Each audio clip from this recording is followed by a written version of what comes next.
सभी भक्तों के चरणों में दंडवत प्रणाम, गुरु जी के चरणों में दंडवत प्रणाम। हरे कृष्णा। सभी भक्तों को दंडवत प्रणाम। चरणों में दंडवत प्रणाम रागनी माता जी। जी, दंडवत प्रणाम माता जी।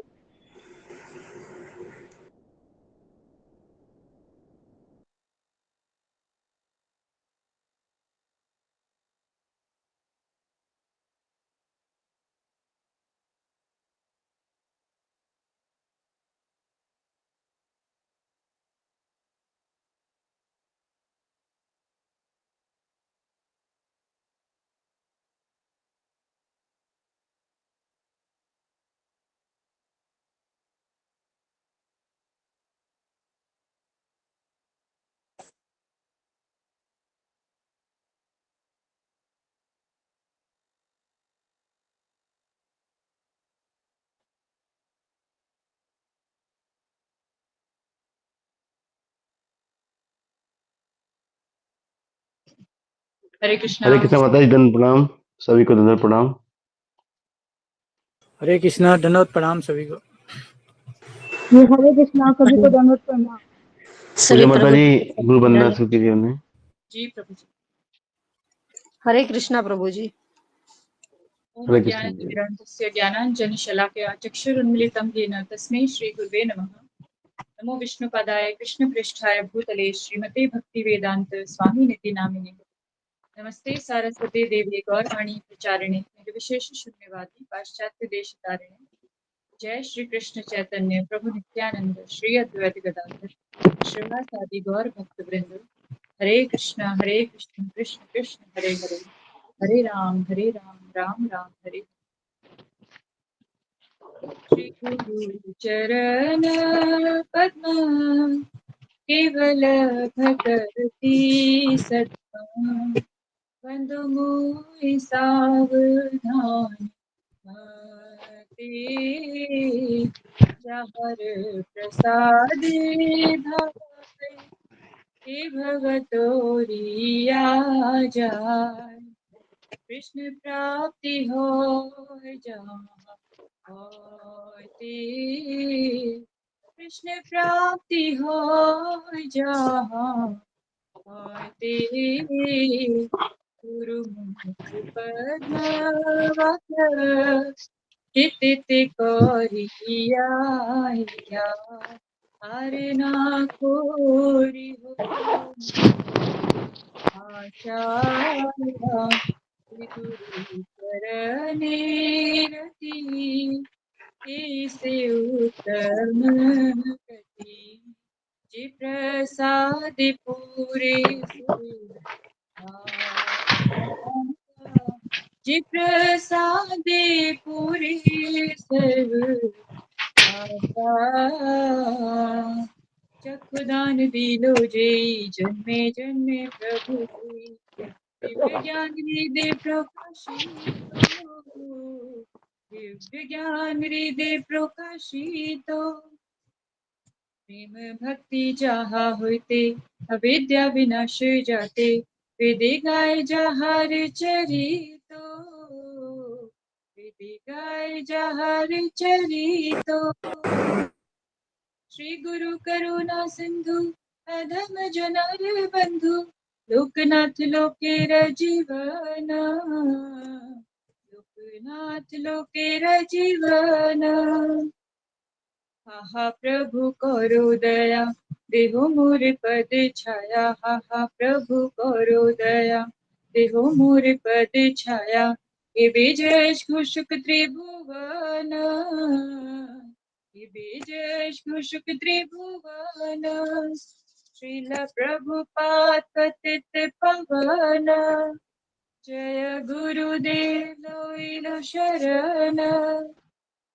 प्रभु पदाय प्रभु पदाय प्रभु पदाय जय प्रभु पदाय, जय जय प्रभुपाद प्रभुपाद प्रभुपाद, जय जय प्रभुपाद, जय जय गुरुदेव गुरुदेव गुरुदेव जय जय गुरुदेव, निताय गौर हरि बोल, हरि बोल, हरि बोल, निताय गौर हरि बोल, निताय गौर हरि बोल, हरि बोल, हरि बोल, निताय गौर हरि बोल। हरे कृष्णा। हरि बोल माता जी, हरि बोल। गुरु वंदना का अनुवाद इस प्रकार है। हमारे गुरुदेव के चरण कमल ही एकमात्र साधन है जिनके द्वारा हम शुद्ध भक्ति में सेवा प्राप्त कर सकते हैं। मैं उनके चरण कमलों में अत्यंत भक्ति एवं श्रद्धा पूर्वक नतमस्तक होता हूँ। उनकी कृपा से जीव भौतिक क्लेशों के महासागर को पार कर सकता है तथा कृष्ण की कृपा प्राप्त कर सकता है।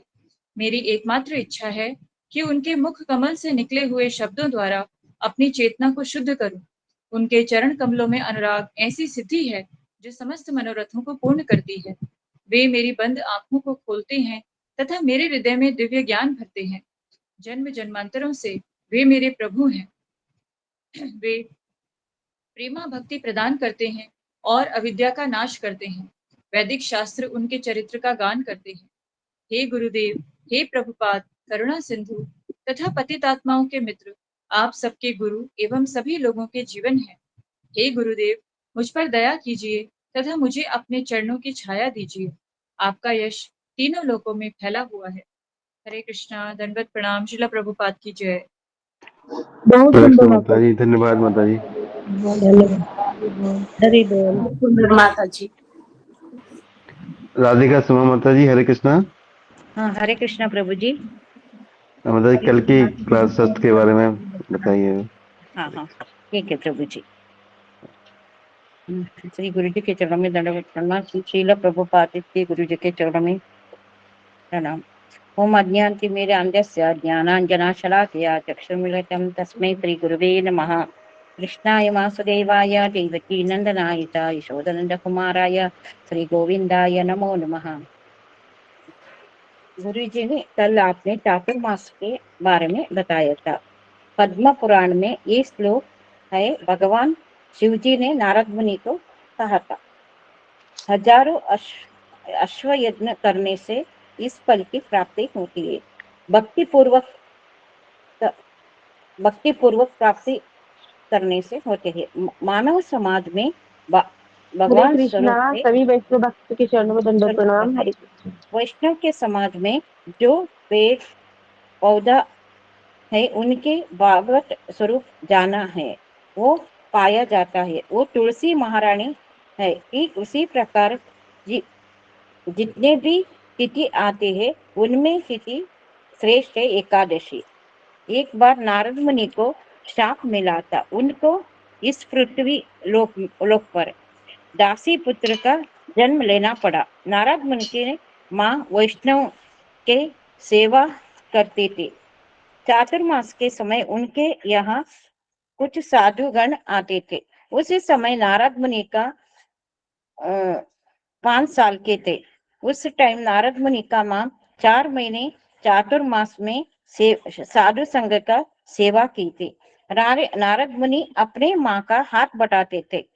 चातुर्मास के बाद जब साधुगण जाने लगे तो साधु मुनियों ने आज्ञा से नारद मुनि ने उनकी उच्चिष्ट ग्रहण किया था। साधु मुनियों का भक्ति उनके अंदर आया। नारद मुनि की माँ को सांप काटने से उनका मृत्यु हो जाती है।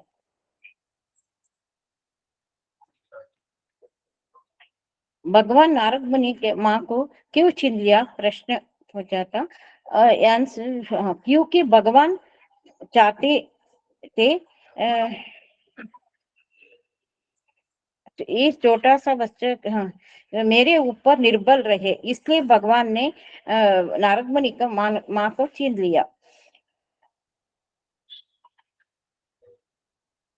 चातुर्मास का 4 महीने आते हैं। उसमें श्रावण, भाद्रपद, अश्विन और कार्तिक मास होते हैं। प्रत्येक वर्ष में आने वाले 4 महीने हमारा आध्यात्मिक प्रगति के लिए अत्यंत विशेष होते हैं।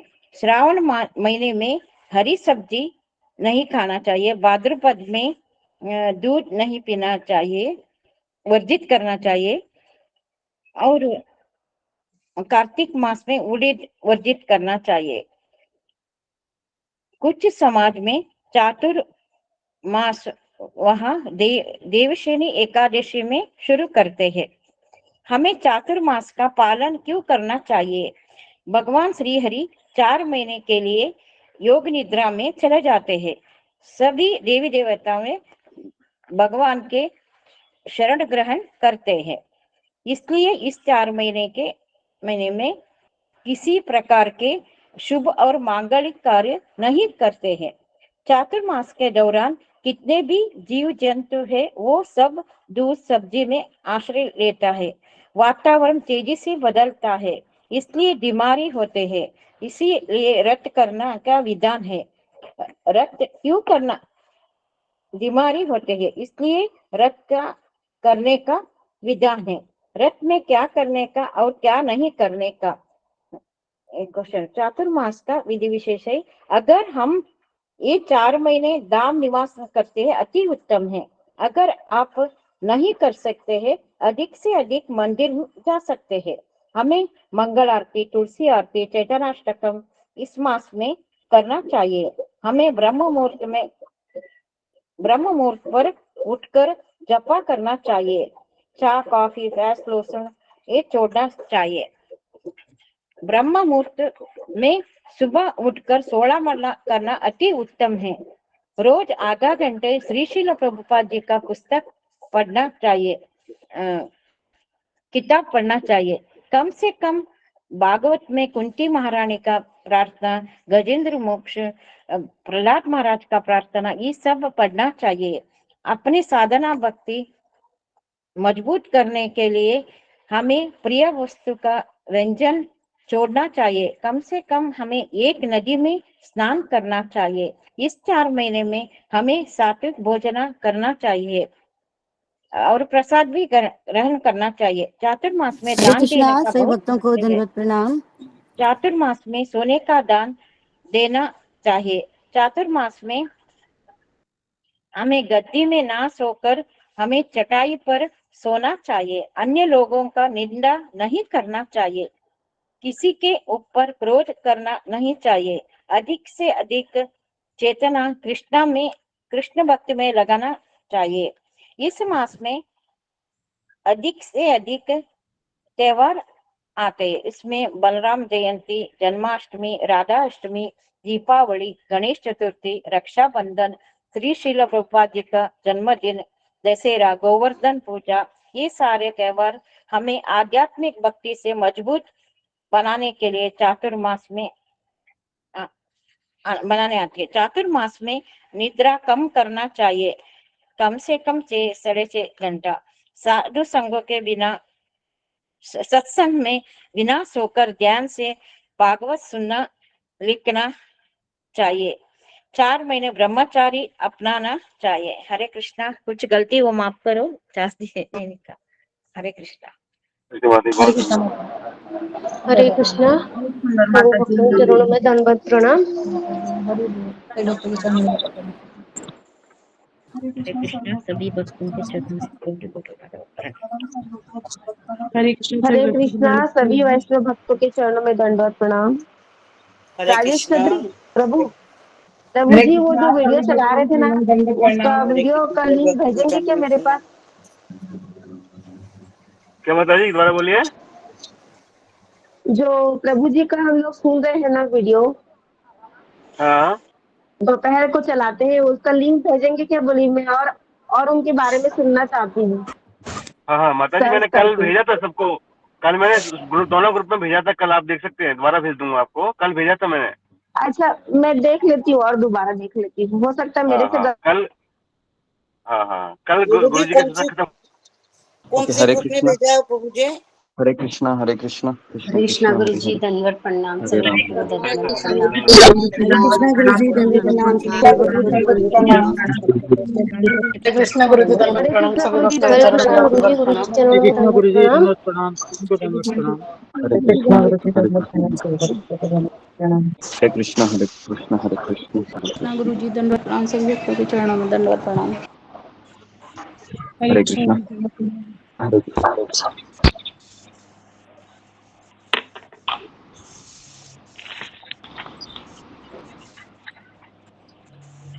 ओम अज्ञानतिमिरान्धस्य ज्ञानाञ्जनशलाकया चक्षुरुन्मीलितं येन तस्मै श्रीगुरुवे नमः। नमो विष्णुपादाय कृष्णप्रेष्ठाय भूतले श्रीमते भक्तिवेदान्त स्वामिनिति नामिने। नमस्ते सरस्वती देवे गौरवाणी प्रचारिणे निर्विशेष शून्यवादी आशास्त्रदेशकारिणे। हे कृष्ण करुणा सिंधु दीनबंधु जगतपते गोपेश गोपिका कांत राधा कांता नमोस्तुते। तप्त कांचन गौरांगी राधे वृंदावनेश्वरी वृषभानुसुते देवी प्रणमामि हरिप्रिये। वाञ्छाकल्पतरुभ्यश्च कृपा सिन्धुभ्य एव च पतितानां पावनेभ्यो वैष्णवेभ्यो नमो नमः। जय श्री कृष्ण चैतन्य प्रभु नित्यानंद श्री अद्वैत गदाधर श्रीवासादि गौरभक्तवृंद। हरे कृष्णा कृष्णा कृष्णा हरे हरे हरे राम राम राम हरे हरे। मुखं करोति वाचालं पंगुं लंघयते गिरिं यत्कृपातमहं वन्दे श्रीगुरु दीनतारिणम्।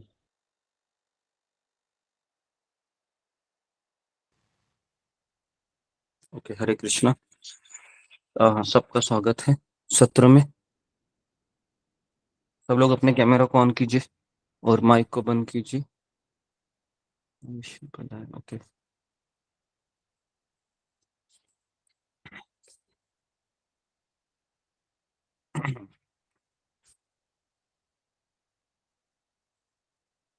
जी। तो मैं एक श्लोक है वह ग्रुप में भेज रहा हूँ, तो आज हम उसको पढ़ेंगे।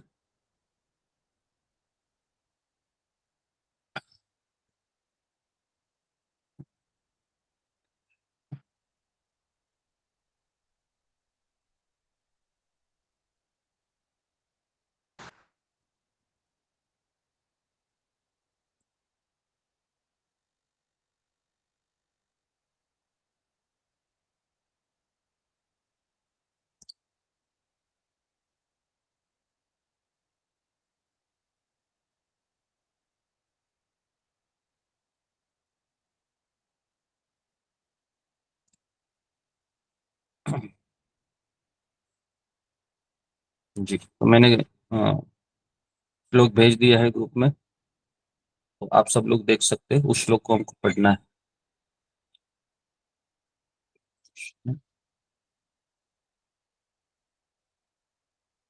जी, ओके, तो मैं इसको पढ़ रहा हूँ। ऋशब्दस्य त्व अंधकारस्य ऋशब्दस्य तन्निवारका अंधकार निरोधित्वात् गुरु इति अभिधीयते। ऋशब्दस्य त्व अंधकारस्य ऋशब्दस्य तन्निवारका अंधकार निरोधित्वात् गुरु इति अभिधीयते। गुशब्दस्य त्व अंधकारस्य ऋशब्दस्य तन्निवारका अंधकार निरोधित्वात् गुरु इति अभिधीयते। जी, तो इस श्लोक को अगर कोई पढ़ना चाहता है तो फिंगर को रेज कीजिए।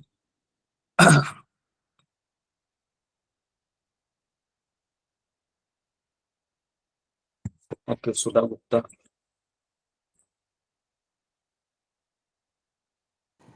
हरे कृष्णा गुरु जी, दंडवत प्रणाम। सभी भक्तों को दंडवत प्रणाम। गु शब्दस्य तव अंधकारस्य, रु शब्दस्य तन निवारिका, अंधकार निरोधित्वाद गुरु इति अभिधीयते। हरे कृष्णा। जी, सुमित पाठक।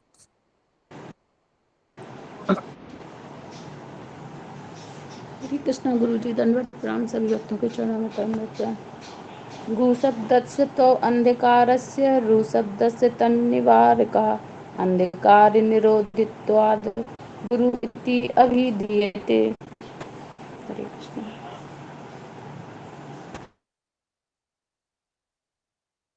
ओके, नमिता साहा। हरे कृष्णा गुरु जी, आपके चरणों में कोटि कोटि प्रणाम गुरु जी। सभी भक्तों के चरणों में प्रणाम। गु शब्दस्य तो अंधकारस्य, रु शब्दस्य तो निवारका, अंधकार निरोधी तद गुरु इति अभिधीयते। हरे कृष्णा गुरु जी, प्रणाम।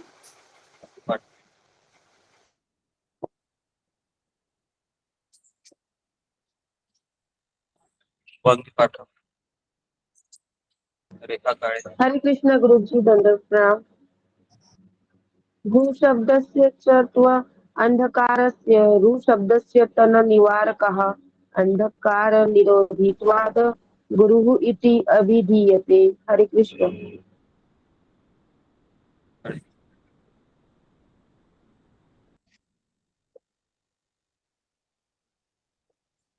रंजना माता।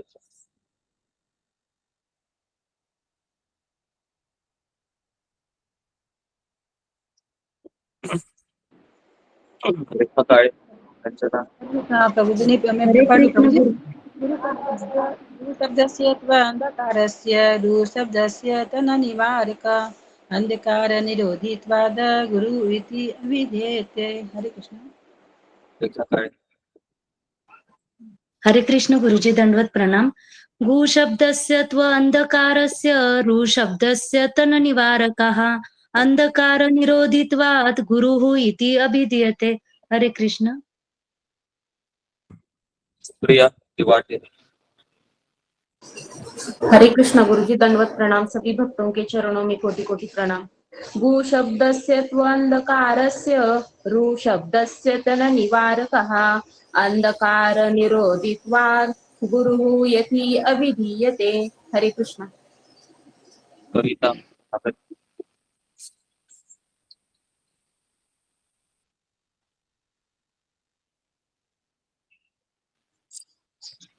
कृष्णा प्रभु जी। जी, बोली कहा जाते हैं आप फिंगर को रेस करके, पता नहीं। जी, बोली। वो जो लिखा हुआ दिख नहीं रहा मुझे, एक मिनट मुझे। हाँ, हरे कृष्णा प्रभु जी। गु शब्दस्य त्व अंधकारस्य, रु शब्दस्य तन निवारका, अंधकार निरोधित्वाद गुरु इति अभिधीयते। हरे कृष्णा गुरु जी। हड़म्बर।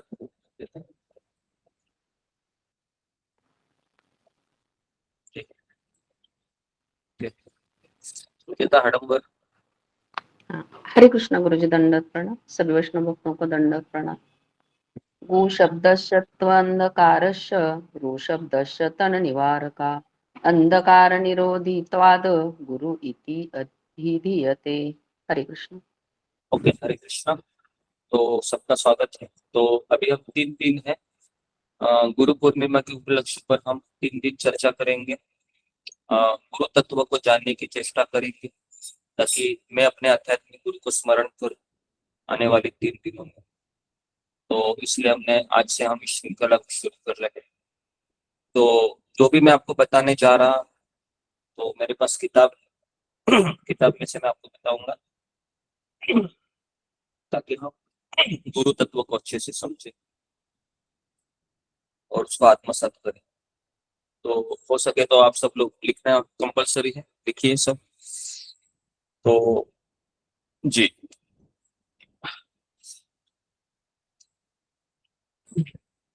लिखिए कि भौतिक जगत में किसी भी क्षेत्र का ज्ञान लेने के लिए एक गुरु की आवश्यकता होती है। भौतिक जगत में किसी भी क्षेत्र का ज्ञान लेने के लिए एक गुरु की आवश्यकता होती है।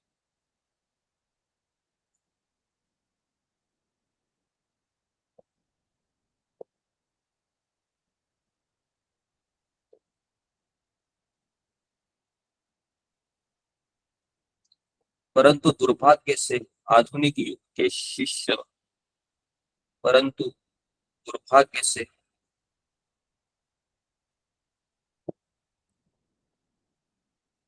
परंतु दुर्भाग्य से आधुनिक युग के शिष्य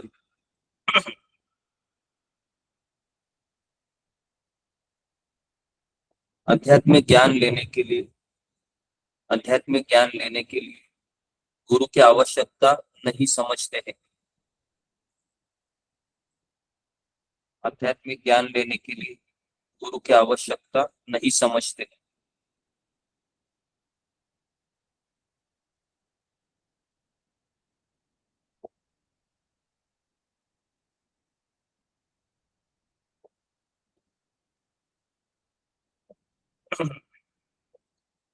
जी, सेकंड पॉइंट लिखिए। दूसरा पॉइंट लिखिए।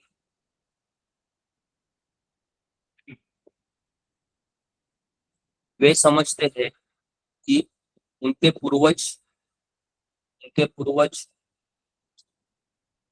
आध्यात्मिकता का अभ्यास करते आए हैं। वो समझते हैं कि उनके पूर्वज, ब्रैकेट में लिखिए, दादा, परदादा या कुल गुरु,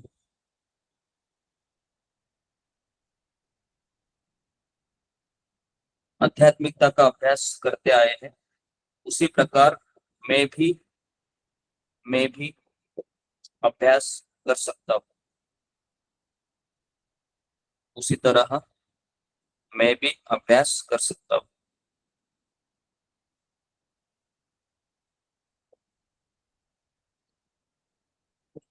ठीक है, तो ये हो गए, कुछ लोग हो गए जो अभी हमने 2 पॉइंट बताए। ठीक है, इसमें अगर मैं कैटेगरी खोलूंगा तो इसमें 90% लोग हैं जो ऐसा ही करते हैं, है ना। अपने ही मन से सोचते हैं कि मेरे दादा परदादा ने इसको गुरु किया था, इसके लिए मैं भी गुरु करूंगा। लेकिन उनको पता ही नहीं होता है कि, या गुरु नहीं, वो लोग सोचते हैं कि मेरे दादा परदादा कृष्ण की ऐसी भक्ति करते थे तो मैं भी करूंगा। तो इसके लिए इसमें सबसे बड़ा फेमस उदाहरण कौन सा है? कौन मुझे बताएगा? जो बिना गुरु के कृष्ण की भक्ति कर रही थी, एक महिला जिनका नाम है, आप भूल गए, मीराबाई। तो सब लोगों को मीराबाई क्यों अच्छी लगती है? तो इसका उत्तर है क्योंकि उनके और कृष्ण के बीच में कोई नहीं। लेकिन मैं आपको बताऊं कि मीराबाई ने भी अपने जीवन में गुरु किया था, ठीक है, लेकिन उनका ज्यादा उल्लेख नहीं है। ठीक है, अभी ये हो गया, 2 पॉइंट हो गए। तीसरा पॉइंट लिखिए। अभी इनमें से कुछ 10% लोग ऐसे होते हैं, इनमें से 10% लोग ऐसे होते हैं जो गुरु की आध्यात्मिकता अभ्यास के लिए गुरु की आवश्यकता है, यह ज्ञात होता है। आध्यात्मिकता के अभ्यास के लिए गुरु की आवश्यकता होती है।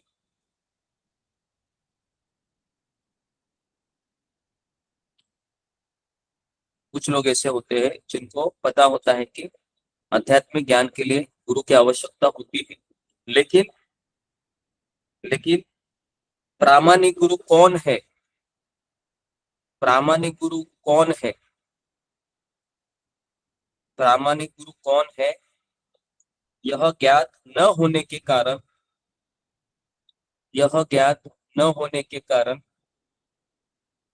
वे पाखंडी गुरु के चक्कर में पड़ जाते हैं। वे पाखंडी गुरु के चक्कर में पड़ जाते हैं और अपना सर्वनाश कर लेते हैं,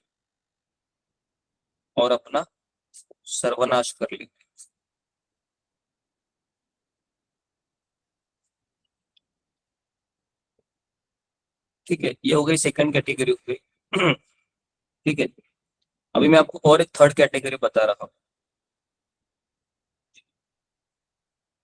थर्ड कैटेगरी लिखी है अभी, चौथा पॉइंट लिखिए कि कुछ लोग सोचते हैं, कुछ लोग भारत में सोचते हैं, कुछ लोग भारत में सोचते हैं कि गुरु धारण करना झंझट का काम है।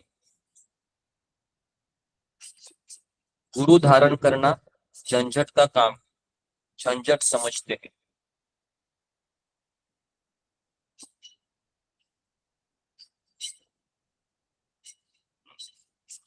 क्यों ऐसा वो सोचते हैं, कौन मुझे बताएगा कि लोगों का ऐसा क्यों हो जाता है? फिंगर को रेज कीजिए कि गुरु धारण करना झंझट का काम है, ऐसा भारत में लोग क्यों सोचते हैं? इसका भी एक कारण है जी, कोई बताएगा मुझे? जी सावित्री, ठीक है। हरे कृष्णा गुरुजी, दंडवत प्रणाम गुरुजी। गुरुजी वो सोचते हैं कि अगर हम गुरु करेंगे तो हमें उनकी आज्ञा का पालन करना पड़ेगा, जैसे वो कहेंगे वैसे करना पड़ेगा, और क्या होते हैं उनको दक्षिणा देनी पड़ेगी, और ऐसे ऐसे कुछ सोचते हैं। ओके, ये एक सोच हो सकती है, लेकिन एक दूसरी सोच है इसके अनुरूप के लिए लोग सोचते हैं कि ये गुरु करना बहुत झंझट का काम है। जी, कविता भगत। हरे कृष्णा गुरुजी। मेरा भी यही उत्तर था कि मतलब गुरु करने से ऐसा लगता है कि अगर गुरु बताएंगे ऐसा करो वैसा करो, और मुझे दक्षिणा दो, तो ये सब चीजें सोच के मतलब बोलते हैं कि गुरु करना झंझट की बात है। ओके, तो नहीं, दक्षिणा देना वगैरह तो वो तो अलग ही चीज हो गई, लेकिन तो मेन गुरु इसलिए नहीं करते, झंझट का काम है क्योंकि भारत में कई गुरुओं का पाखंड बाहर आता है, तो इसके लिए उन्हें पता नहीं होता है कि सही गुरु क्या है। तो इसके लिए वो सोचते हैं कि ये गुरु झंझट का काम है सारे गुरु पाखंडी होते हैं, और एक लेबल डाल देते हैं अपने मन में कि नहीं, अच्छा होगा कि मैं डायरेक्ट कृष्ण की भक्ति शुरू करूं। ठीक है, तो मेन यही रीजन है भारत में, क्योंकि भारत में ऐसे कई होता है चीजें जो पाखंड बाहर आता है गुरु के बारे में, तो फिर वह व्यक्ति गुरु के ऊपर भरोसा ही उठ जाता है, गुरु तत्व के ऊपर, और फिर वो सोचता है कि गुरुजी। और फिर वो सोचता है गुरुजी कि मैं कुछ बताऊं? एक मिनट, फिर वो सोचता है कि गुरु ही है ना, गुरु करना झंझट का काम है। ओके, हाँ, क्या बताना चाह रही है राधे? हरे कृष्ण गुरुजी, दंडवत प्रणाम।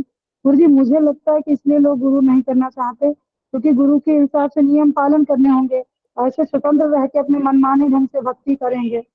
और कुछ लोग ये भी कहते हैं कि मुझे अपने और भगवान के बीच में कोई नहीं चाहिए, तो वो अपने मनमाने ढंग से करना चाहते हैं। तो मुझे ऐसा लगता है गुरुजी। हरे कृष्ण, दंडवत प्रणाम। ठीक है, तो ये तीन कैटेगरी है, तो किसने किसने लिखा है फिंगर को रेज कीजिए। ये तीन कैटेगरी भारत में आमतौर पर जनरल चीजें मैं बता रहा हूँ, ये ऐसे तीन प्रकार के लोगों के मन में ऐसी धारणा है जी। लिखा है, कितने लोगों ने लिखा है जी? रेखा काळे, पढ़ो। हरे कृष्ण गुरुजी, दंडवत प्रणाम। लोग समझते हैं कि उनके पूर्वज दादा परदादा या कुलगुरु आध्यात्मिकता का अभ्यास करते आए हैं, उसी तरह मैं भी वैसे ही अभ्यास करूंगा। जैसे कि संत मीराबाई बिना गुरु के कृष्ण भक्ति की है। दूसरा, भक्तों में 10% लोग ऐसे होते हैं जिनको पता होता है कि गुरु की आवश्यकता होती है, लेकिन प्रामाणिक गुरु कौन है ये ज्ञात नहीं होने के कारण वे पाखंडी गुरु के चक्कर में पड़ जाते हैं और अपना सर्वनाश कर लेते हैं। तीसरा, कुछ लोग भारत में सोचते हैं गुरु धारण करना झंझट का काम समझते हैं, क्योंकि भारत में कई गुरुओं का पाखंड बाहर आता है, इसीलिए उनका गुरु तत्व के ऊपर से विश्वास उठता है। हरे कृष्ण गुरुजी। ओके, वेरी गुड, तो ये बहुत अच्छा लिखा है, तो ऐसा ही आप लोगों ने लिखना चाहिए, थोड़ा सा अपना अंडरस्टैंडिंग उसमें डाल दीजिए। ठीक है, तो क्लियर है। तो मैं आपको ये चीज बताएं कि आमतौर पर जनरल चीजें क्या है भारत में या विश्व में गुरु के बारे में, जैसे तीन सोच है, तो ये आपको पता होना चाहिए कि भारत में क्या क्या सोच है। ठीक है, अभी मैं आगे बढ़ रहा हूँ। ठीक है, तो अभी जो हमने श्लोक बोला था ना, उसके ऊपर हम चर्चा करेंगे। ठीक है, तो हरे मैं कृष्ण क्वेश्चन आंसर दंडवत प्रणाम। क्वेश्चन आंसर के लिए मैं 15 मिनट रखूंगा। काफी क्वेश्चन रहेंगे इस विषय पे, तो कल भी इसी विषय पे चर्चा होगी। परसों चर्चा करना अब पता नहीं, लेकिन परसों गुरु पूर्णिमा है, तो सनातन गोस्वामी के ऊपर हम चर्चा करेंगे हो सके तो। और कल हम और श्रील प्रभुपाद जी कैसे अपने गुरु गुरु को समर्पित हुए उसके बारे में मैं कल चर्चा करता हूँ। और आज मैं आपको गुरु तत्व बताने की चेष्टा करता हूँ कि क्या है शास्त्रों में बताया है गुरु के बारे में। ठीक है, तो अभी जो हमने श्लोक पढ़ा ना, गु शब्दस्य त्वम अंधकारस्य, रु शब्दस्य तन्निवारका, अंधकार निरोधित्वा गुरु इति अभिधीयते। तो यहाँ पर लिखिए, दूसरा पॉइंट लिखिए, गु शब्द का अर्थ है अज्ञान का अंधकार। गु शब्द का अर्थ है अज्ञान का अंधकार। गु शब्द का अर्थ है अज्ञान का अंधकार। रु शब्द का अर्थ है इसे मिटाने वाला। रु शब्द का अर्थ है इसे मिटाने वाला। इसलिए गुरु को गुरु इसलिए कहा जाता है, गुरु को गुरु इसलिए कहा जाता है क्योंकि वे अज्ञान का अंधकार नाश करते, क्योंकि वे अज्ञान का अंधकार विनाश करते। बहुत इंपॉर्टेंट ये कंसेप्ट जो अभी हम बता रहे हैं आपको, है ना। ये चीज काफी लोग का क्लियर नहीं है, इसलिए भारत में काफी चीजें एकदम, जैसे अभी हाल ही में हादसा हुआ है ना, जहाँ पर 150 लोग मारे गए हादसा में, तो काफी लोग इकट्ठा हो जाते हैं। कम से कम 2-3 लाख लोग इकट्ठा हुए थे। बराबर है, साधारण बात नहीं है। किसी भी चीज में फेथ आना है, श्रद्धा है, तुरंत आ जाती है किसी भी धर्म के ऊपर, क्योंकि कारण ही ये है कि हमारे हृदय में भक्ति करना, किसी को समर्पित होना, किसी की सेवा करना, किसी के लिए अपना, है ना, तन मन धन सब कुछ अर्पित करना, ये जीवात्मा के स्वभाव में ही होता है। लेकिन अगर उसको कोई गलत दिशा दिया तो फिर वो ये सारी चीजें गलत व्यक्ति में लगा देता है, और फिर, है ना, तो गलत व्यक्ति कौन है गुरु के इसमें, तो लिखिए, है ना, गुरु तत्व का गलत उपयोग। अगला पॉइंट लिखिए, गुरु तत्व का गलत उपयोग। तो लिखिए कि जो गुरु अपने आप को भगवान समझता है, जो गुरु अपने आप को भगवान समझता है वह पाखंडी गुरु है। वह पाखंडी गुरु है। जो गुरु अपने आप को भगवान समझता है वह पाखंडी गुरु है। जो गुरु अपने आप को कृष्ण की तरह नकल कराता है, जो गुरु अपने आप को कृष्ण की तरह नकल कराता है, कृष्ण की तरह नकल करता है, कृष्ण की तरह नकल करता है। उदाहरण के लिए अपने बालों में मोरपंख लगाना, उदाहरण के लिए अपने बालों में मोरपंख लगाना,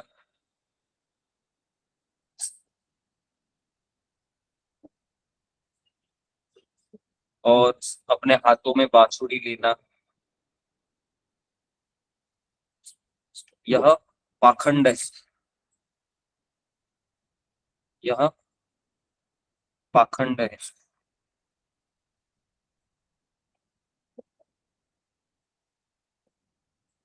ठीक है जी।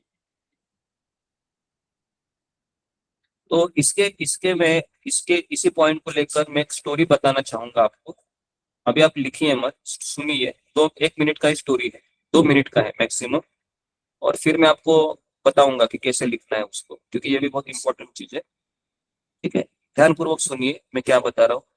हमारे ही अंतरराष्ट्रीय कृष्ण भावनामृत आंदोलन में जब शिला प्रभुपाद ने अमेरिका में इस्कॉन की स्थापना की 1966 में, और 1970 में 4 साल हो गए थे इस्कॉन शुरू होने से बाद।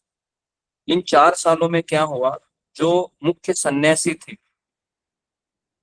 जो शिला प्रभुपाद के जो मुख्य सन्यासी थे उस समय, जो प्रभुपाद तो बूढ़े व्यक्ति थे, है ना, वो तो घूमते थे, तो ये जो 4 सन्यासी थे, इन्होंने शिला प्रभुपाद के अनुयायियों के बीच ये गलत सिद्धांत भरने लगे कि शिला प्रभुपाद जी ही भगवान है।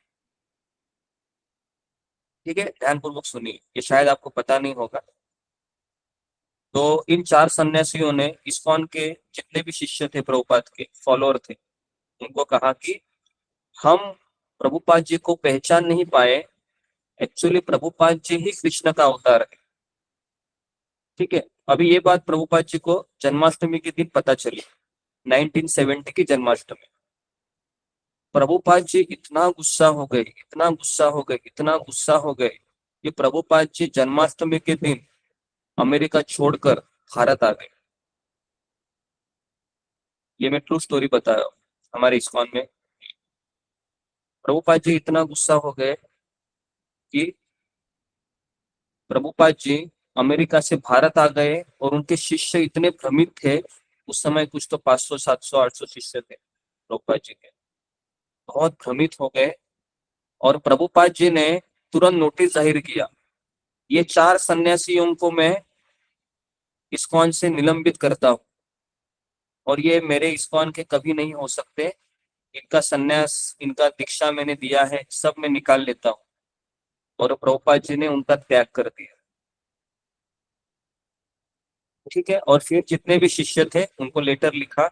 उस समय तो मोबाइल व्हाट्सएप नहीं होता था, तो प्रभुपाद जी पत्रों के माध्यम से व्यवहार करते थे। प्रभुपाद जी ने पत्रों के माध्यम से कहा कि मैं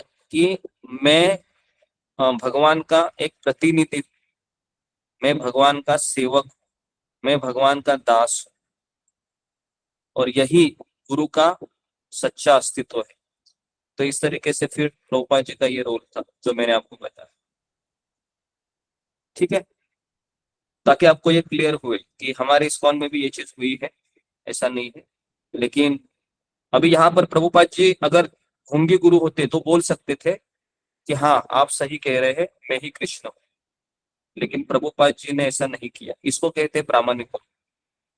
ठीक है, तो ये आप अपनी भाषा में लिख सकते हैं, तो लिखिए कि शिला प्रभुपाद जी को भी भगवान बताए थे उनके शिष्यगण 1970 में। देखिए 1970 में कुछ इस्कॉन के सदस्यों ने, सन्यासी सदस्यों ने प्रभुपाद जी को ही भगवान, प्रभुपाद जी भगवान है ऐसा, प्रभुपाद जी भगवान है ऐसा सिद्धांत,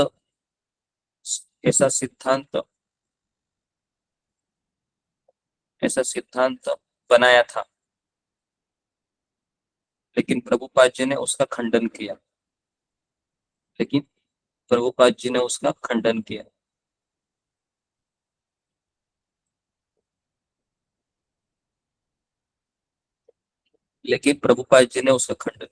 है, अभी अगला और एक पॉइंट लिखिए, जो गुरु भगवान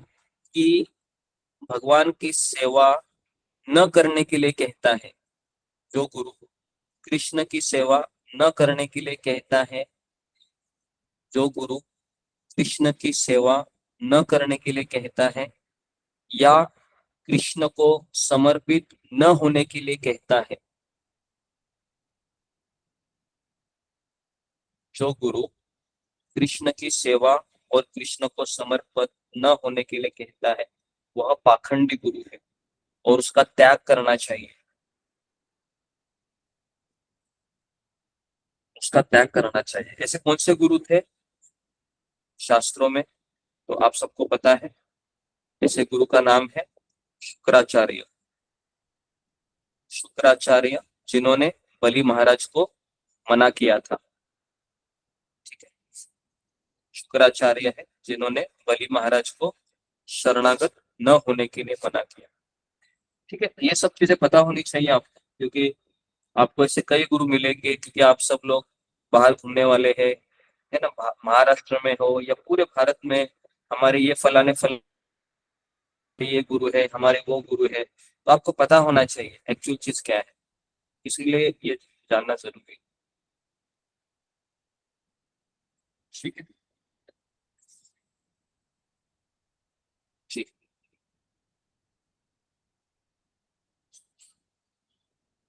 ठीक है। क्या लिखा है सबने, फिंगर को रेज कीजिए। इसके बाद क्या क्या लिखा है आपने? ठीक, पूजा डिग्री। हरे कृष्णा गुरु जी, दंडवत प्रणाम। तो जी उसके बाद आपने जो श्लोक लिखवाया था उसका अर्थ बताया कि घु शब्द का अर्थ है अज्ञान का अंधकार, रू शब्द का अर्थ है इसे मिटाने वाला। इसलिए गुरु को गुरु कहा जाता है क्योंकि वे अज्ञान के अंधकार का नाश करते हैं। किसी के प्रति समर्पण सेवा भाव जीवात्मा का स्वभाव है, लेकिन यदि उसे कोई गलत दिशा मिल जाए तो उसका विनाश निश्चित हो जाता है। गुरु तत्व का गलत उपयोग होता है। जो गुरु अपने आप को भगवान समझते हैं वे पाखंडी गुरु हैं। जो गुरु अपने आप को कृष्ण की तरह दिखाते हैं, जैसे मोर पंख लगाना, बांसुरी धारण करना, ये सब पाखंड में आ जाता है। इसके लिए आपने प्रभुपाद जी का उदाहरण दिया, उनकी बात बताई कि इस्कॉन की स्थापना के बाद 1970 में कुछ सन्यासियों ने ये बात फैला दी कि प्रभुपाद जी ही कृष्ण भगवान हैं। ये जानकर प्रभुपाद जी बहुत नाराज हुए और उन सन्यासियों को निलंबित कर दिया। जो गुरु कृष्ण की सेवा और समर्पण का आदेश नहीं देते, उनका त्याग करना ही उचित है, जैसे गुरु शुक्राचार्य जिन्होंने बलि महाराज को गलत दिशा दी थी। ओके, तो सबने लिखा? कितने लोग लिख रहे हैं, फिगर को रेज कीजिए। लिख रहे हैं?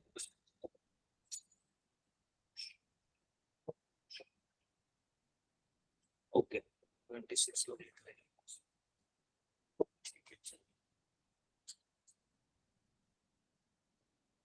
ओके, अभी हम एक फेमस श्लोक है वह लेने वाले हैं, जो आप लोग ने गाया भी होगा। गुरुर ब्रह्मा गुरुर विष्णु गुरुर्देवो महेश्वरा गुरुर साक्षात परब्रह्म तस्मै श्री गुरुवे नमः। जी, कितने लोगों को ये श्लोक पता है, फिंगर को रेज कीजिए। स्कंद पुराण में से ये श्लोक आता है। ओके, मुझे लगता है कि भारत में सबको पता होना चाहिए, ये फेमस है, गुरु ब्रह्मा गुरु विष्णु गुरुदेव महेश्वर। ठीक, तो कोई मुझे इसका अनुवाद बता सकता है कि आपने उसको क्या सुना है? जी, कौन मुझे इसका अनुवाद बता सकता है? आप इस श्लोक को कैसे समझते हो? ठीक, कैसे समझते हैं? गुरु ही ब्रह्मा है, गुरु ही विष्णु है और गुरु ही महेश है। ओके जी, गुरु साक्षात परम ब्रह्म है, ऐसे गुरु को नमस्कार करता हूँ। आकाशवाणी आप ही कहता है। ठीक है, तो मैं जी बताइए रीना पानी, क्या आप समझते हैं कि गुरु ब्रह्मा गुरु विष्णु क्या इसका अर्थ है? हरे कृष्णा गुरु जी चरणों में दंडवत प्रणाम।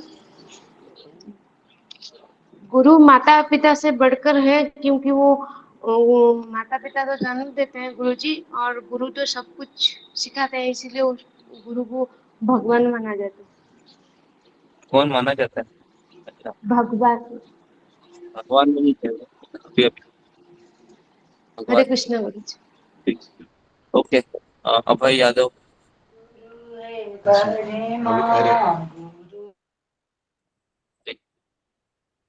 बताइए।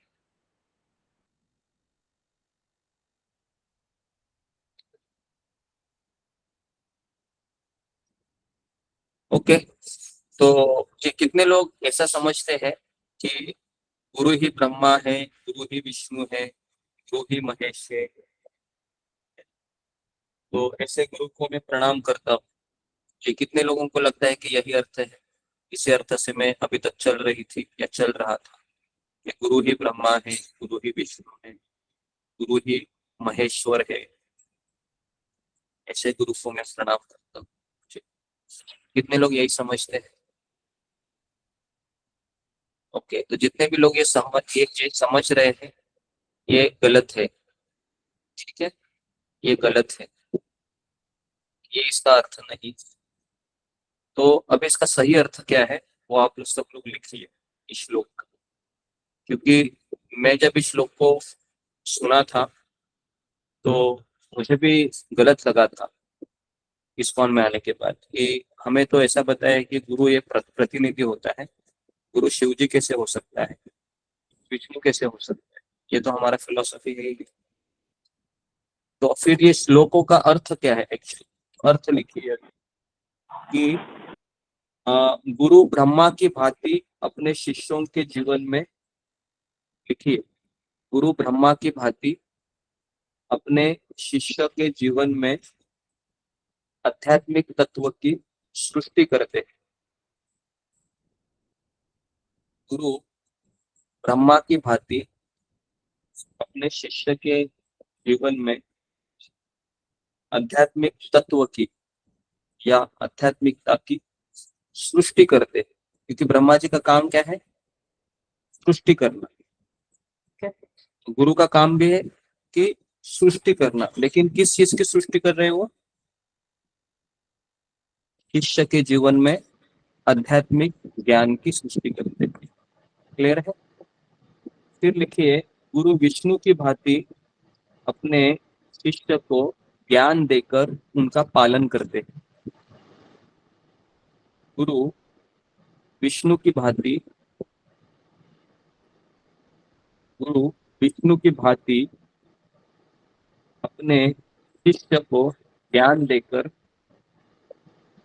अपने शिष्य को ज्ञान देकर इधर आके सो जाओ। उनका पालन करते हैं। सुधा गुप्ता, माइक को बंद करो।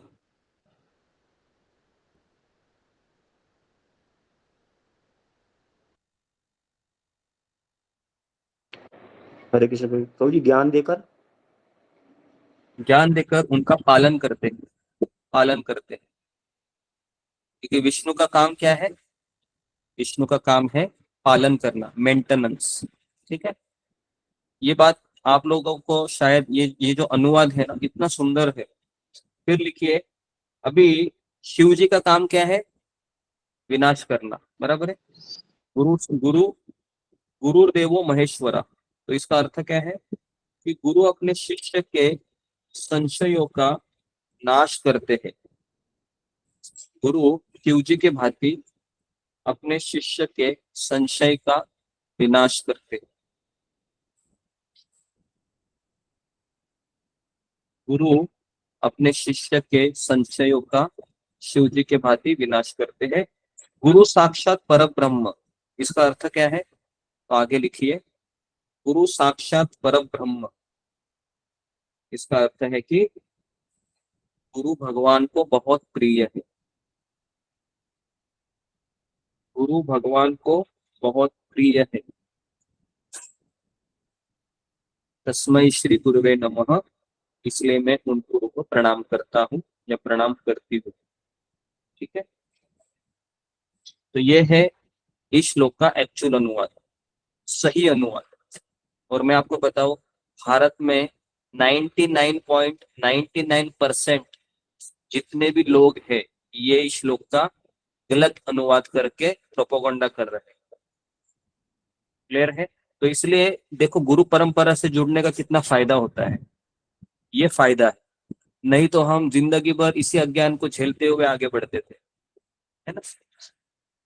तो ये बहुत बड़ा फायदा है। प्रभुपाद जी का इतना हमारे जीवन में रोल है कि हम समझ नहीं सकते कि हम किस दिशा में जाते थे अगर प्रभुपाद जी नहीं होते हमारे जीवन में। ठीक है, तो ये इसका सही अर्थ है। फिर शिव जी के बारे में एक बार और बता हरे कृष्ण गुरु जी, शिव जी के बारे में और एक बार बताइए। गुरु शिव जी के भांति अपने शिष्यों के संशयों का विनाश करते हैं, अपने शिष्य के संशय का विनाश करते हैं। उसके बाद वाला इस गुरु साक्षात पर ब्रह्म, तो ऐसे गुरु भगवान को बहुत प्रिय है। पर ब्रह्म का अर्थ है कि गुरु भगवान को प्रिय। ऐसे गुरु को मैं प्रणाम करता हूँ। तो अभी इसका हम उदाहरण लेंगे। हाँ ठीक है, अभी मैं इसका उदाहरण दे रहा हूं आपको। तो उदाहरण में लिखिए कि ये श्लोक लिखिए अभी कि यदि अगर मैं कहूं, लिखो, यदि अगर मैं कहूं कि महाराणा प्रताप तो शेर है, मैं कहूं कि महाराणा प्रताप शेर है, महाराणा प्रताप शेर है, तो इसका अर्थ यह नहीं कि महाराणा प्रताप शेर बन गए। तो इसका अर्थ यह नहीं कि महाराणा प्रताप शेर बन गए। तो इसका अर्थ क्या है कि महाराणा प्रताप शेर के समान शूरवीर है। तो इसका सही अर्थ है कि महाराणा प्रताप शेर के समान शूरवीर है। तो उसी तरीके से गुरु, ये कभी कभी गुरु को विष्णु की तरह बोला जाता है, विष्णु की तरह आदरणीय है। ठीक है, आदरणीय है, वो विष्णु नहीं है। ठीक है, उसी तरीके से गुरु ये विष्णु की तरह आदरणीय है, वह विष्णु नहीं है, नहीं है, नहीं है, कभी हो नहीं सकता, इम्पॉसिबल है।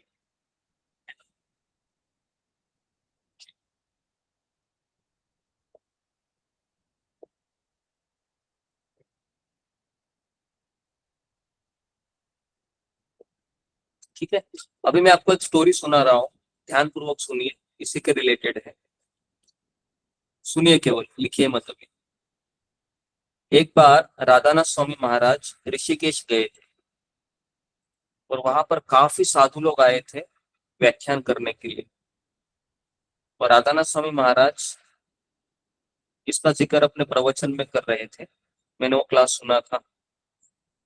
तो उसमें महाराज कहते हैं, राधानाथ स्वामी महाराज, की वहां पर जितने भी योगी लोग आते हैं, जितने भी ज्ञान योगी, अष्टांग योगी, अलग अलग योगी आते हैं, और वो ऐसी फिलॉसफी बोलते हैं, ऐसा तत्वज्ञान बोलते हैं कि ऐसा लगता है कि बिल्कुल ये भगवत गीता के वैष्णव तत्वज्ञान से बहुत मेल खाता है, एकदम डिक्टो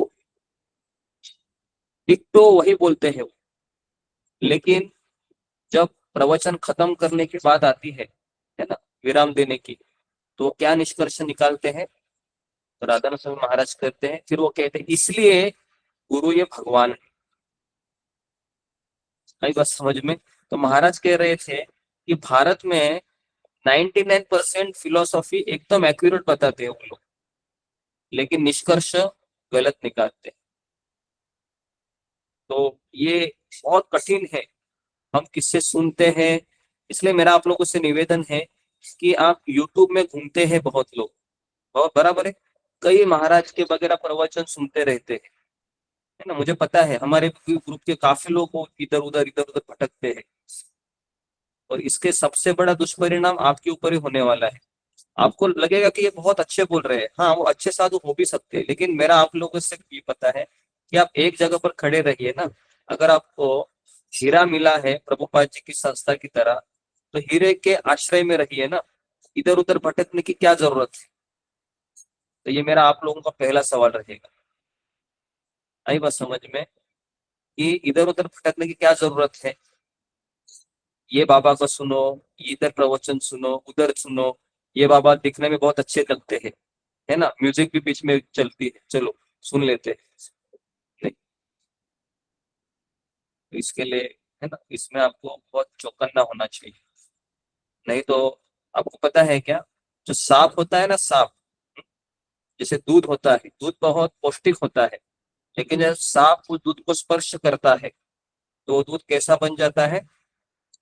दूध वो विषैला बन जाता है।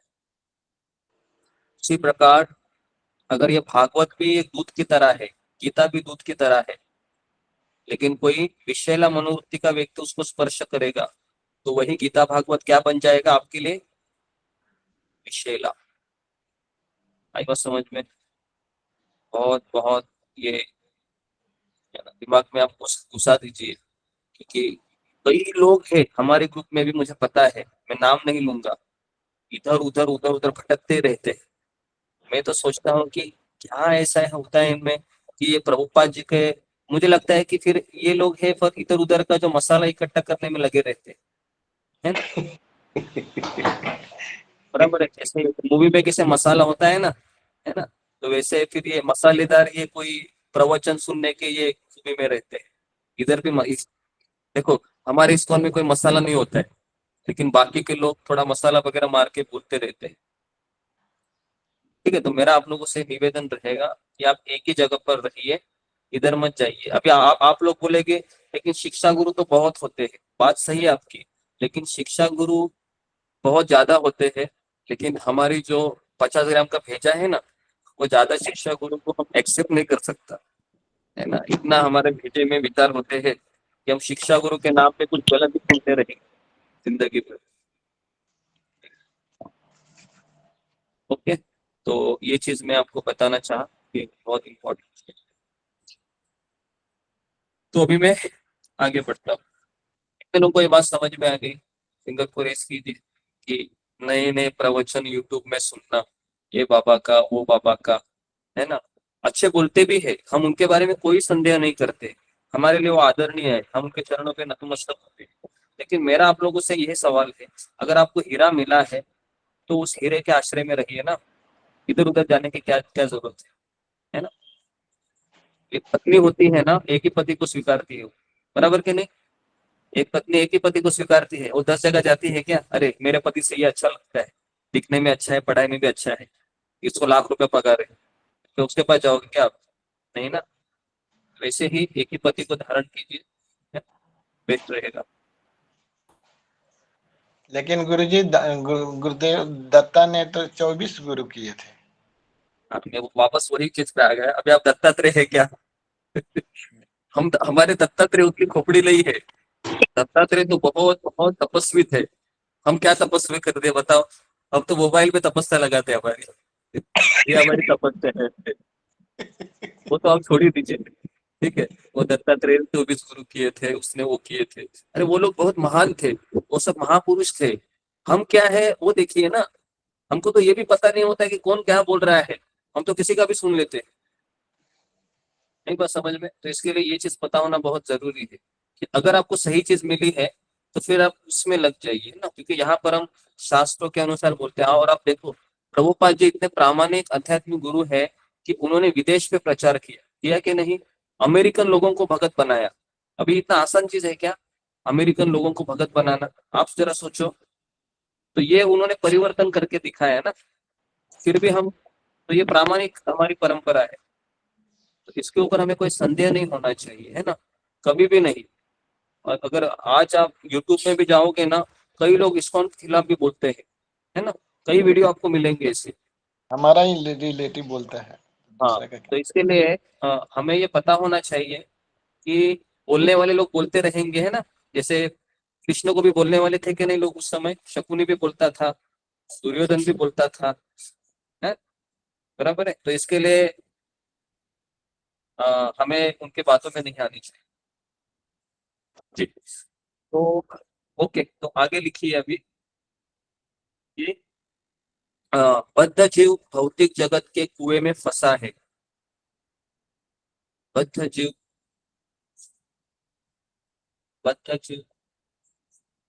भौतिक जगत के कुएं में फंसा है और गुरु उस कुएं के बाहर खड़े होकर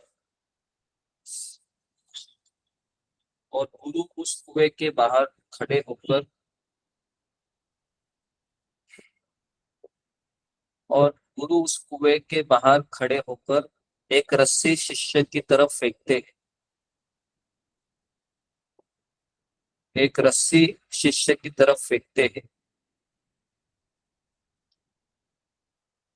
एक रस्सी शिष्य की तरफ फेंकते हैं और शिष्य को उस रस्सी को जोर से पकड़ने को कहते हैं।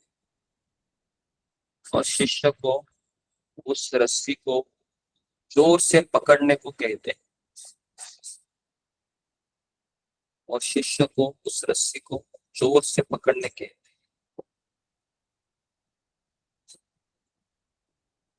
फिर रस्सी को ऊपर की ओर खींचकर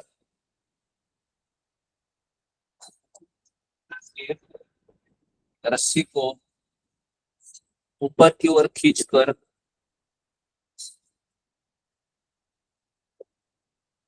फिर रस्सी को ऊपर की ओर खींचकर गुरु शिष्य को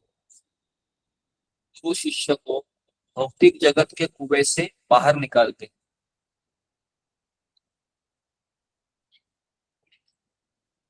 गुरु शिष्य को भौतिक जगत के कुएं से बाहर निकालते। एक शिष्य को भौतिक जगत से निकालने के लिए एक शिष्य को भौतिक जगत से निकालने के लिए गुरु को बहुत परिश्रम करना पड़ता है। एक शिष्य को भौतिक जगत से निकालने के लिए गुरु को बहुत परिश्रम करना पड़ता है।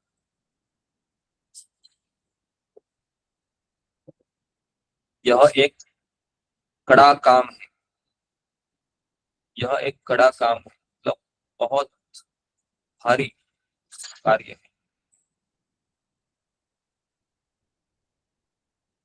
इसके साथ ही शिष्य का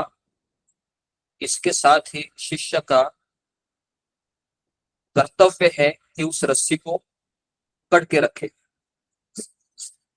इसके साथ शिष्य का कर्तव्य है कि उस रस्सी को पकड़ के रखे। अभी वो रस्सी क्या है कौन मुझे बताएगा? जी, फिंगर को रेज कीजिए। अभी वो रस्सी क्या है? ये तो बहुत है ना, $1 मिलियन क्वेश्चन है यहाँ पर। वो रस्सी क्या है? रस्सी फेंक रहे हैं, वो पकड़ रहा है, वो भी पकड़ रहा है, सब रस्सी का एक खेल है। रस्सी क्या है? जी, नाम। शिवाजी नाम मंत्र है। हरे कृष्णा प्रभु जी, वो सतोगुण की रस्सी है प्रभु जी, वो जो फेंकते हैं हमारी तरफ। ओके जी, शुभांगी पाठक। आध्यात्मिक ज्ञान, गुरु मंत्र। विशाली गावे। हरे कृष्ण गुरु जी, दंडवत प्रणाम। सभी भक्तों के चरणों में दंडवत प्रणाम। मुझे ऐसा लगता है वो रस्सी गुरु के आदेश है। हाँ, वेरी गुड। सब लोग के वो रस्सी क्या है? गुरु के निर्देशन का पालन करना, ये वो रस्सी है। देखिए, गुरु के आदेशों का पालन करना वही रस्सी है। वो रस्सी क्या है? गुरु के आदेशों का यथारूप पालन करना। ये शब्द भी इंपॉर्टेंट है। यथारूप मतलब, यथारूप का अर्थ है कि गुरु ने मांगा है मुझे पानी दे दो और वो दूध लेकर आ गए। आई बात समझ में? ये शिष्य बड़ा खतरनाक होता है। ऐसा शिष्य पता है आपको, बहुत खतरनाक होता है। इसको मांगा पानी, ये दूध लेकर आया, है ना। और आके दूध, फिर गुरु को क्या बोलता है? मुझे लगा कि दूध से आपको और एनर्जी मिलेगी, पी लो गुरु। तो ऐसे गुरु है वो अपना दिमाग लगाने में ज्यादा, है ना, मशहूर होते हैं ऐसे शिष्य। तो यथारूप मतलब जैसा बोला है वैसे ही करो। यथारूप का अर्थ है जैसा बोले वैसा करो। गुरु के निर्देशों का यथार्थ पालन कर। यथार्थ बहुत इंपॉर्टेंट है। यथार्थ जो कहा है उतना करो। तो फिर दिमाग किसके लिए लगाना चाहिए? कौन मुझे बताएगा? अभी दिमाग तो दिया है, किसके लिए लगाना चाहिए? चलो बताइए थोड़ा सा, इसमें भी आप थोड़ा सा माहिर हो जाइए। अभी दिमाग कहाँ लगाना है? मान लो गुरु ने कुछ आदेश दिया, तो दिमाग यहाँ पर कहाँ लगाना है या लगाना ही नहीं है? जी, रूबी कुमारी।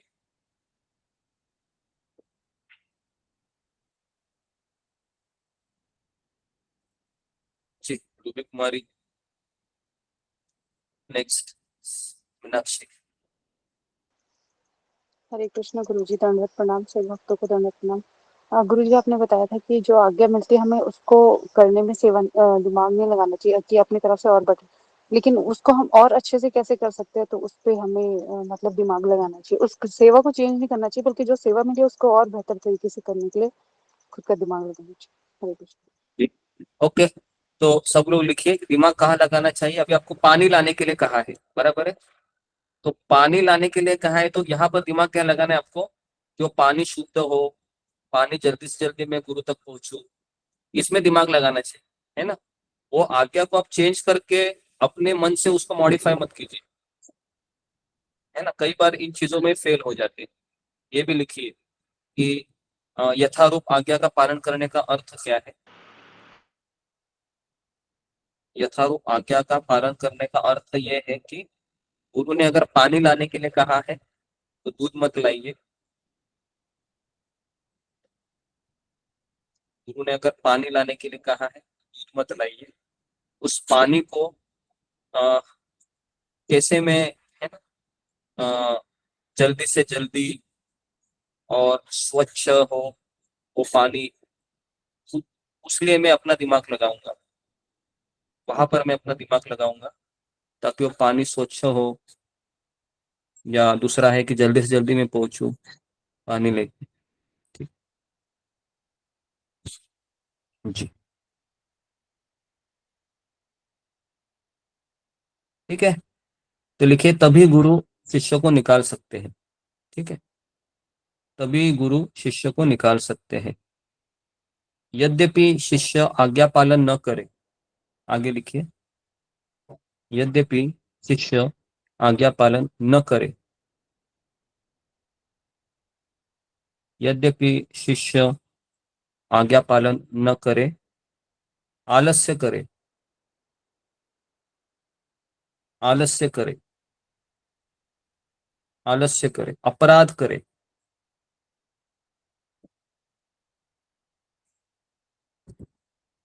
अपराध करे,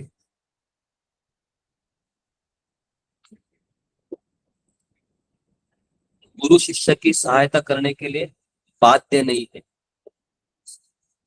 तो गुरु शिष्य की सहायता करने के लिए बाध्य नहीं है।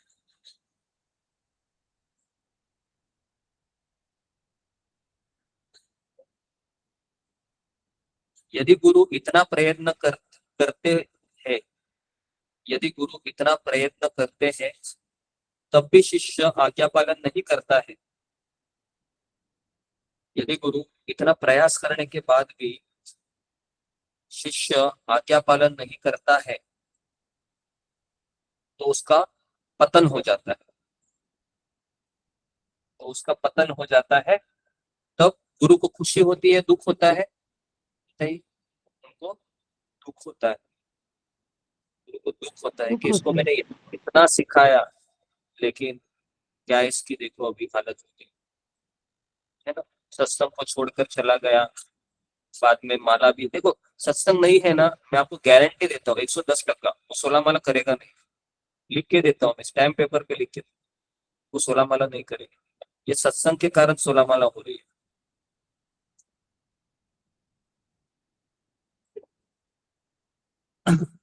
ओके, तो यहाँ पर अभी मेरा सवाल है, सब लोग लिखा, क्या लिखा है, पहले फिंगर को रेज कीजिए जी, क्या लिखा है अभी तक अच्छे से।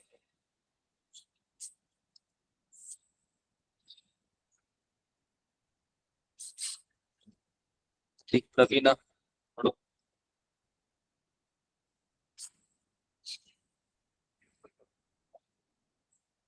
हरे कृष्ण गुरुजी, दंडवत प्रणाम। सभी भक्तों के चरणों में दंडवत।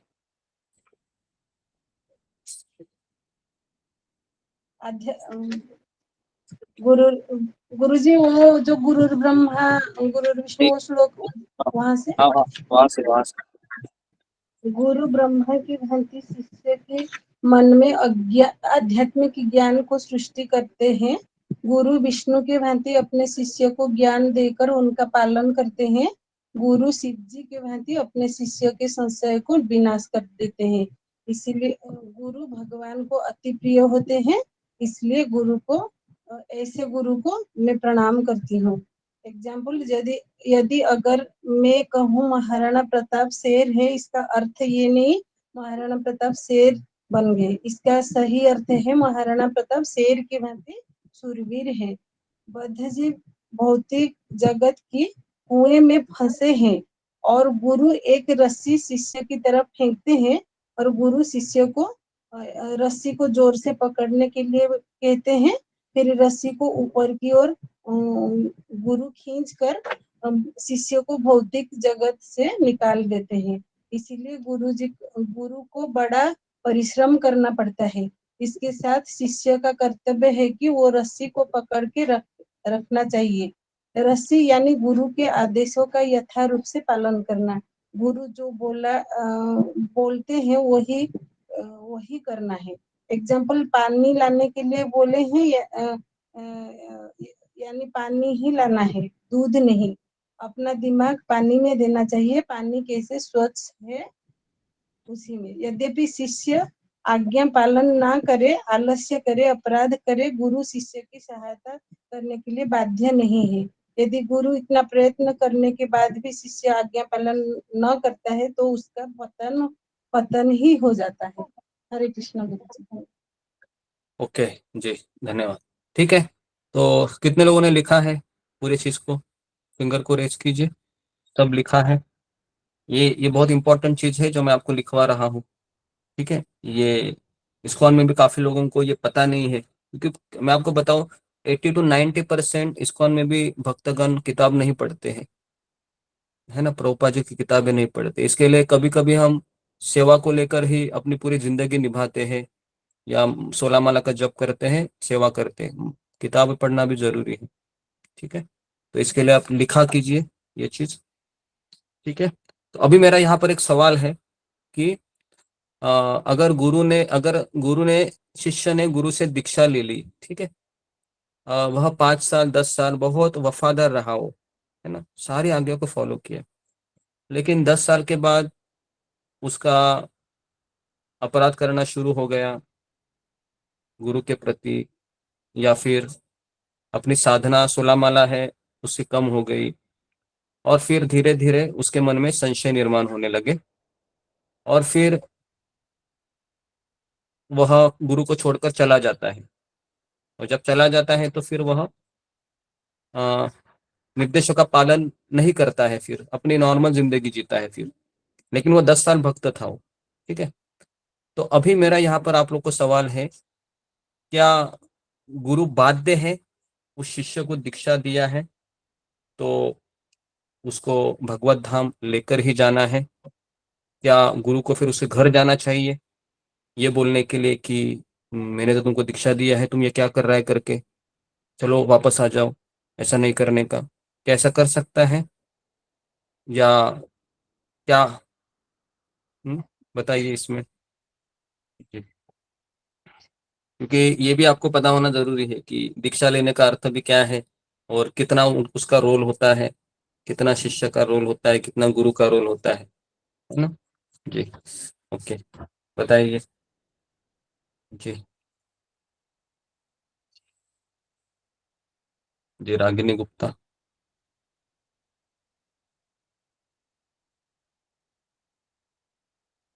नेक्स्ट रेखा काळे। हरे कृष्ण गुरुजी, दंडवत प्रणाम। गुरु बाध्य नहीं है, शिष्य को खुद को ही अपना डेस्टिनेशन तक पहुंचने का प्रवास करना है। उसको खुद ही सोचना है कि क्या करना है क्या नहीं। ओके, और इसके अलावा किसी का आंसर है? इसके अलावा ओके जी, सबका यही आंसर है। देखिए, यहाँ पर मैंने एक चीज कही थी, वो रस्सी के बारे में मैंने जिक्र किया था, याद है आपको? वो रस्सी क्या थी? वो रस्सी थी कि निर्देशों का पालन करना छोड़ दिया, तो मतलब क्या, मैंने रस्सी भी छोड़ दी। अभी मेरे हाथ में कुछ रस्सी है नहीं, क्योंकि रस्सी मैंने छोड़ दी। पहले पकड़ी थी मैंने 10 साल 5 साल, है ना, अभी मैंने छोड़ दी उसको। अभी छोड़ दी तो उसमें गुरु क्या करेगा? गुरु का कोई प्रॉब्लम है? उसने तो रस्सी फेंका था, तुमने छोड़ दिया। ठीक है, तुमने छोड़ दिया, तुम चला गया अभी। हाँ, गुरु को ये जरूर लगता है कि बेचारे ने 10 साल, 5 साल, 2 साल, 6 महीना, 8 महीने रस्सी पकड़ के रखी थी, लेकिन मैं वापस कह रहा हूँ, वो रस्सी जिंदगी भर पकड़ के रखेगा ही, इसकी कोई गारंटी नहीं है। ये मैं 1000 बार आपको कहूंगा, है ना, 1000 बार, कोई गारंटी नहीं उसकी। उसे गारंटी तब तक ही है कि जब तक वो रस्सी को पकड़ा है। रस्सी को छोड़ दिया, रस्सी वो तुरंत नहीं छोड़ता है, ये भी मैं आपको बताता हूँ। रस्सी धीरे धीरे धीरे धीरे से ढीली हो जाती है, फिर वो छूटती है। तुरंत कोई छोड़ता नहीं है, धीरे धीरे धीरे धीरे फिर। ओके, तो ये बहुत जरूरी है। ठीक है, अभी आप बोलोगे कि उसने 10 साल तो सेवा किया था ना, 10 साल भक्ति किया था ना, हाँ किया था, उसका बेनिफिट मिलेगा उसको, वापस मानव जन्म मिलेगा उसको अगला। ठीक है, उतना है उसको, लेकिन ये जन्म तो उसका चला गया है ना, ये जन्म तो चला गया अभी। ओके, तो एक क्वेश्चन था प्रभु जी। हाँ पूछिए। हरे कृष्ण धन गुरु जी। तो जी हाँ जैसे आप बता रहे हैं कि जैसे 10 साल उसने भक्ति की, मगर फिर जैसे आपने रस्सी का उदाहरण दिया कि गुरु ने रस्सी पकड़ा था, मगर फिर उसने उनके हाँ निर्देशों का पालन नहीं किया, अपराध करने लगा, छोड़ के भक्ति चला गया। तो जैसे प्रभु हाँ। जी भगवत गीता में वो श्लोक आता है, नेहा भ्रीक से स्वप्लमस्य धर्मस्य, कि कोई यहाँ पर अगर थोड़ी सी भी अगर भक्ति करता है 20% भी, तो उसको 21% से स्टार्ट करना पड़ता है। तो इसको हम यहाँ पर कैसे देख सकते हैं इस चीज को? हाँ, तो मैंने कहा ना यहाँ पर कि जितनी भक्ति हुई है ना हमारी, 50%, 60%, 70%, लेकिन मैं आपको ये भी चीज बताने जाऊंगा कि जब व्यक्ति भक्ति छोड़कर जाता है ना, तो नॉर्मल जिंदगी जीता है, उसमें वो पाप करना शुरू करता है। ये भी मैं आपको बताता हूँ। अभी आप बोलो उसने 20% भक्ति किया है, फिर पाप करने लगा, तो क्या भगवान हिसाब किताब करेंगे, वो भी तो सोचो। सोचने वाली बात है ना। तुम 10 साल भक्ति किया, 15 साल भक्ति किया, लेकिन आपको पता है भक्ति छोड़ने के बाद व्यक्ति पाप ही करता है और कुछ नहीं करता है ना, ये हमने भी देखा है। भक्ति छोड़ गया, पाप ही करेगा व्यक्ति, सब शुरू हो जाता है, चाय पीना, कॉफी पीना, है ना, इधर उधर जाना, सारी चीजें शुरू हो जाती है। फिर अभी आप बोलो 15 साल उसने भक्ति किया, अभी वो पाप किया, क्रिटिसाइज कर रहा है, अपराध कर रहा है, तो भगवान उसको क्या गति देंगे वो भी पता नहीं हमें। सोचने वाली बात है ना। तो इसके लिए ये कह पाना बहुत कठिन है कि उसकी परसेंटेज भक्ति हो गई है, लेकिन अभी वो अपराध कर रहा है, भक्तों को दोष दे रहा है। तो आप मुझे बोलो, अगर कोई बेटा है, अपने माता पिता की 10 साल सेवा किया बहुत अच्छे से, ठीक है, हम ऐसे समझो आप, हम ही और है अभी गुरु जी। 10 साल, और 10 साल सेवा करने के बाद अभी वो माता पिता को क्रिटिसाइज कर रहा है, अरे मेरा पिता तो एकदम बेवकूफ था, माता तो बेवकूफ था। अभी मुझे बोलो क्या गति होगी उसकी। 10 साल सेवा तो किया उसने, लेकिन अभी क्रिटिसाइज कर रहा है ना, इसको क्रिटिसाइज कर रहा है, प्रभुपाद को मान लो क्रिटिसाइज भी हम नहीं करते हैं, लेकिन बाकी के जो उनके पिताजी के बच्चे होते हैं ना, उनको रिस्पेक्ट नहीं दे रहा है, उनकी बुराई कर रहा है, तो मुझे बोलो ना, ऐसे माता पिता रखेंगे क्या उसको? भले ही 10 साल सेवा किया है। अभी आप ही अपना एग्जाम्पल ले लो ना, क्या आप रखेंगे ऐसे पुत्र को? नहीं रखेंगे। सोचने वाली बात है। ओके जी। तो इसलिए आखिरी समय तक भक्ति में टिके रहना, यही हमारे पास आसरा है, और कोई आसरा नहीं है। ये मैं 1000 बार कहूंगा आपको। यहाँ से आप चले गए, भले आप में गुस्सा आ रहा है, भले हमें लस्ट है, भले हमें में ईर्ष्या है, भले हम कुछ भी है, कैसा भी हमारा स्वभाव है, लेकिन एक चीज आप हमेशा उस रस्सी को पकड़ के रखिए, उस रस्सी को मत छोड़िए। वो रस्सी को छूट गया, कहीं के नहीं रहेंगे, है ना।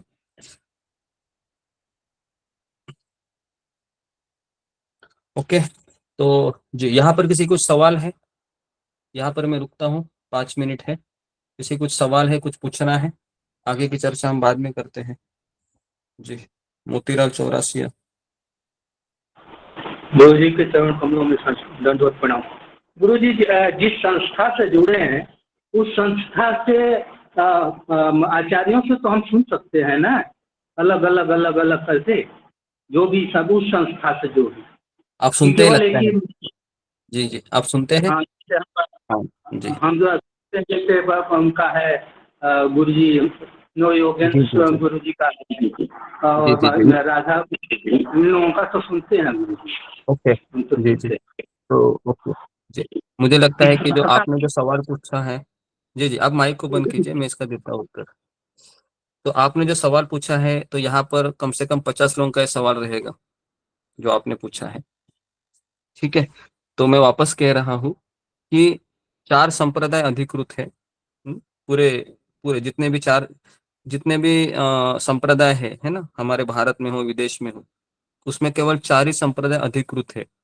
उसमें से पहला संप्रदाय हमारा है जो ब्रह्म मध्व गौड़ीय संप्रदाय है, जिसमें कृष्ण ने ब्रह्मा जी को ज्ञान दिया। ठीक है, ये आपको शायद नॉलेज नहीं होगा, इसलिए मैं बता रहा हूँ। ठीक है, दूसरा है श्री संप्रदाय है ना। श्री संप्रदाय है जहां पर जो दक्षिण भारत में पाया जाता है, जिसके रामानुजाचार्य आचार्य है, श्री संप्रदाय है ना।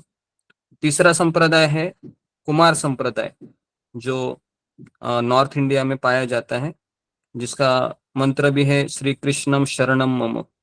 कुमार संप्रदाय, उसके आचार्य निम्बाकाचार्य है। और चौथा है रुद्र संप्रदाय, है ना। रुद्र संप्रदाय में भगवान ने शिव जी को ज्ञान दिया, कुमार संप्रदाय में भगवान ने कुमारों को ज्ञान दिया, रुद्र संप्रदाय में भगवान ने लक्ष्मी को ज्ञान दिया। ठीक है, तो ऐसे 4 ही संप्रदाय अधिकृत है। अगर इन 4 संप्रदाय में कोई दीक्षित भक्त है, उससे अगर आप सुन रहे हैं तो बहुत अच्छी बात है, लेकिन इसके विपरीत आप कोई आश्रम में कोई दूसरे संप्रदाय का सुन रहे हैं तो फिर गड़बड़ है। अभी मुझे बताओ कि आप हमेशा वो सुनार की तरह उसको वो हमेशा उसको क्या करते, पॉलिश करते रहोगे क्या कि ये कौन सा सही है कौन सा गलत है? उसमें तो हमारा बहुत टाइम जाएगा, बराबर ना। तो जो आपको मिला है उसी के अनुसार आप चलेंगे तो आपका टाइम भी बचेगा, है ना। तो इसलिए मैं कह रहा हूँ कि हमें पता नहीं है भारत में कौन संप्रदाय क्या क्या है करके, मुझे भी पता नहीं है। अभी यूट्यूब में बहुत लोग ऐसा तिलक भी लगाते हैं, पता है आपको, लेकिन वो अपना इस्कॉन के नहीं होते कुछ भक्त, ऐसे में ये भी मैं बोलता हूँ आपको। तो आपको हमेशा फिर वही सोचोगे, अरे ये कौन है भाई, नया भी मार्केट में आया है ना। फिर आप उसको टेस्ट करके ऐसे देखेंगे लिटमस टेस्ट की तरह, तो उसमें टाइम जाएगा आपका। तो बेटर है कि आप प्रभुपाद के आश्रय में ही रहेंगे। मैं सबको यही सुझाव दूंगा, जो भी मुझे सवाल पूछेगा मैं उसको यही बोलेगा कि प्रभुपाद जी के ही छात्र आश्रय में रहिए, यहाँ पर सब कुछ है, सारे ज्ञान भागवत गीता सब यहाँ पर मिल रहे हैं। ठीक है जी, ओके। और किसी का कुछ सवाल है?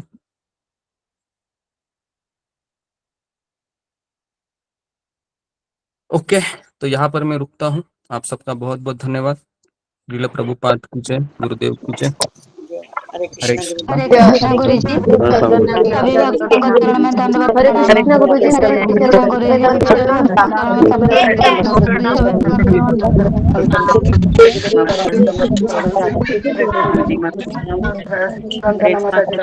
कृष्णा गुरु जी, दंडवत प्रणाम।